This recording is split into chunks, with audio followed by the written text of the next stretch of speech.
बिस्मिल्लाहिर्रहमानिर्रहीम। अस्सलामुअलैकुम। बुखारी वॉइस में खुश आमदीद। 247 हिजरी में अहले बैत के 10वें इमाम हजरत अली नकी को कैद करने के बाद फिर बनु अब्बास का बादशाह मुतवक्किल कब्र इमाम हुसैन के गिराने की तरफ मतवज्जा हुआ और चाहा कि इसे नेस्तो नबूद कर दे। इससे पहले भी वो ये हरकत 236 हिजरी में कर चुका था, लेकिन फिर 10 साल सामरा शहर की तकमील में मसरूफ रहा, इसलिए इसको हतमी शक्ल ना दे सका। मोरखीन ने लिखा कि जब उसे ये मालूम हुआ कि करबला में कब्र हुसैनी की ज़ियारत के लिए इतराफ़े आलम से अकीदतमंदों की आमद का सिलसिला रोज ब रोज बढ़ रहा है, तो मुतवक्किल की आतिशे हसद भड़क उठी और उसने इस सिलसिले को बंद करने का अज़म कर लिया और ये भी ना सोचा कि ये वही कब्र है जिस पर पिराने पीर हजरत शेख अब्दुल कादिर जिलानी रहमतुल्लाह अलैह अपनी किताब गनीतुत तालिबीन में फरमाते हैं कि 70,000 फरिश्ते आसमान से उतर कर खाना काबा का तवाफ करने के बाद कब्र इमाम हुसैन पर जाते, वहां रोते और उसकी ज़ियारत करते और मुजावरत के फ़राइज़ रोज़ाना अदा करते हैं। इमाली शेख सियूती और जलाउल हयून में है कि मुतवक्किल ने अपनी फौज के दस्ते को ज़ियारत के रोकने और नहर अलकमी को काट कर कब्र पर से गुजारने को भेजा और हुक्म दिया कि जो शख्स ज़ियारत के लिए आए उसे कत्ल कर दिया जाए।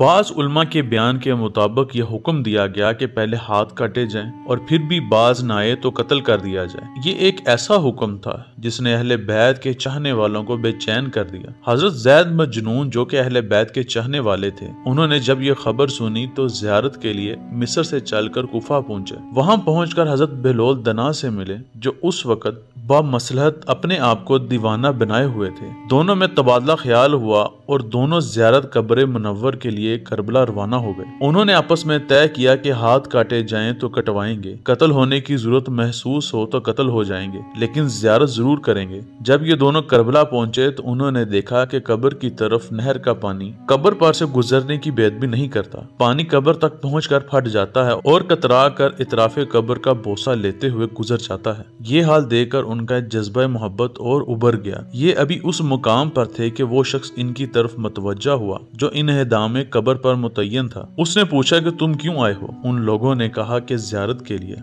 उसने जवाब दिया, जो ज़ियारत को आए मैं उसे कत्ल करने के लिए मुकर्रर किया गया हूँ। उन हजरात ने कहा, हम कत्ल होने ही की तमन्ना में तो आए हैं। ये सुनकर वो उनके पैरों पर गिर पड़ा और अपने अमल से ताइब होकर मुतवक्किल के पास वापस गया। मुतवक्किल ने उसे कत्ल कराकर सूली पर चढ़ा दिया और पैरों में रस्सी बंधवा कर बाजारों में खिंचवाया। ज़ैद को जब ये मालूम हुआ तो फौरन सामरा पहुंचे और उसकी लाश दफन की और उस पर कुरान मजीद पढ़ा। अभी हजरत ज़ैद सामरा ही में थे कि एक दिन बड़े दाम से एक जनाजा उठाया गया। तमाम अरकाने दौलत और अमायदीन सल्तनत हमरा थे। चारों तरफ से रोने की आवाजें आ रही थी। ज़ैद ने समझा कि शायद मुतवक्किल इंतकाल कर गया, लेकिन बाद में पता चला कि मुतवक्किल की कनीज का जनाजा है। हजरत ज़ैद ने एक ठंडी आह खींची और कहा, अल्लाह अल्लाह, फर्जंदे रसूल इमाम हुसैन करबला में 3 दिन के भूखे प्यासे शहीद कर दिए गए। उन पर कोई रोने वाला नहीं था, बल्कि इनकी कब्र के निशान को मिटाने के लिए लोग दरपे हैं और एक मनहूस कनीज का ये एहतराम है। आपने इस किस्म के कुछ अशार लेकर मुतवक्किल के पास भी भिजवाए। उसने आपको कैद करवा दिया। मुतवक्किल ने रात को ख्वाब में देखा कि मर्दे मोमिन आए हैं और कहते हैं कि ज़ैद को इसी वक्त रिहा कर दे, वरना मैं तुझे अभी कत्ल कर दूंगा। चुनाचा उसने उसी वक्त रिहा कर दिया। अब मुतवक्किल की हालत ये हो चुकी थी कि वह सरेआम आले मोहम्मद सल्लल्लाहु अलैहि वसल्लम को गालियां देने लगा था। एक दिन उसने अपने बेटे मुस्तंसर के सामने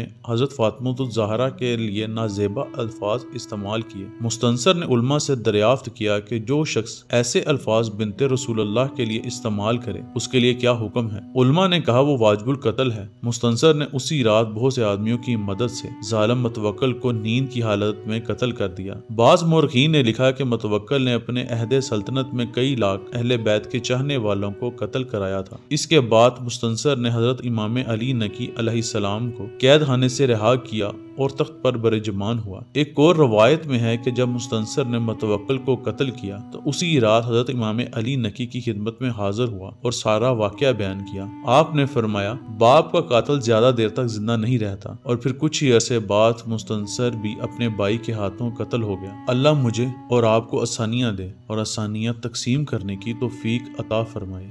आमीन।